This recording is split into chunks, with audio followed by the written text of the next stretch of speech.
समैया में रानी जी महाजा हमारे चला चल के संगे मकैया में रानी जी महाजा हमारे चला चल के संगे मकैया में रानी जी।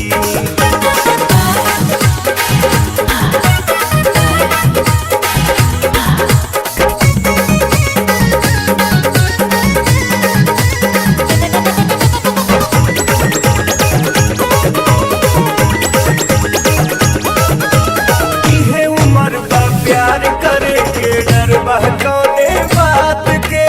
मिलल बा मौका मपैया में चला लूटल हर मुलाकात के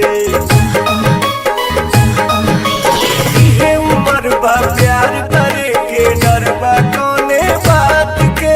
मिलल बा मौका मपैया में चला लूटल हर मुलाकात के।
काबू में दिल धड़के रफ्तार में अब न जल्दी से डार्लिंग अब हमारा अखबार में